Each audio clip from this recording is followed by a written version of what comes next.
کہ اللہ کے رسول آپ نے پیغام پہنچایا. کہ اللہ کے رسول کہتے ہیں ان سے کہ جو لوگ یہاں موجود ہیں ان لوگوں سے کہو جو یہاں موجود نہیں ہیں.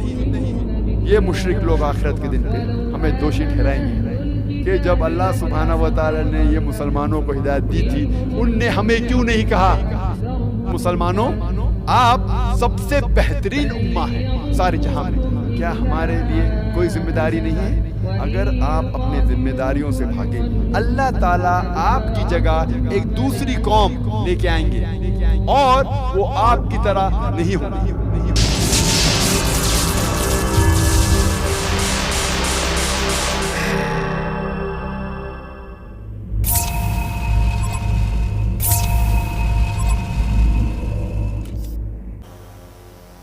مثال کے طور پہ اگر آپ اپنے فیملی کے ساتھ کوئی ہل اسٹیشن جاتے ہیں اور جب آپ اپنی اہلیہ اپنی بیوی سے بات کر رہے ہیں آپ کا چھوٹا بیٹا احمد 4 سال کا آپ کے نظروں سے دور ہو جاتا ہے اور جب آپ بات کر رہے آپ کا بیٹا بہت دور پہاڑی کے کنارے پہنچ جاتا ہے. آپ دیکھ سکتے ہو پہاڑی کے کنارے جا رہا ہے. جب آپ کو پتا چلتا ہے کہ میرا بیٹا احمد 4 سال کا اتنا دور گیا گر جائے گا آپ چلانا چاہتے ہیں احمد سنبھالو اب گر جائیں گے آپ کی آواز نہیں پہنچ رہی. وہاں پہاڑی کے کنارے پہ ایک ضعیف انسان ہاتھ میں ہاتھ باندھے ہوئے نظارے کا لطف لے رہا ہے. نظارے کا لطف لے رہا ہے سینری کو انجوائے کر رہا ہے. آپ چلانا چاہتے او بھائی صاحب میرے بیٹے کو بچاؤ آپ کی آواز نہیں پہنچ رہی.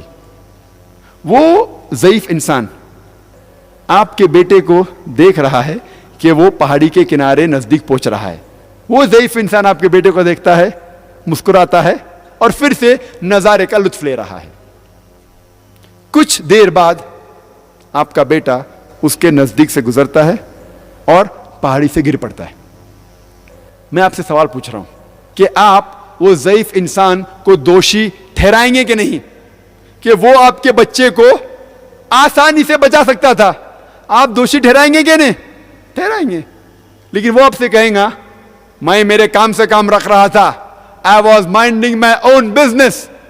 اور وہ صحیح کہہ رہا ہے وہ اپنے کام سے کام ہی رکھ رہا تھا. اس نے آپ کے بیٹے کو دھکا نہیں مارا. مارا کیا؟ نہیں مارا. اس نے آپ کے بیٹے سے کہا کہ چھلانگ لگاؤ نہیں کہا. تو وہ اپنے کام سے کام رکھ رہا تھا. پھر آپ ان کو کیوں دوشی ٹھہراتے؟ پھر بھی آپ کہیں گے کہ اللہ سبحانہ و تعالیٰ نے اس ضعیف انسان کو حکمت دی وزڈم دیا ہے.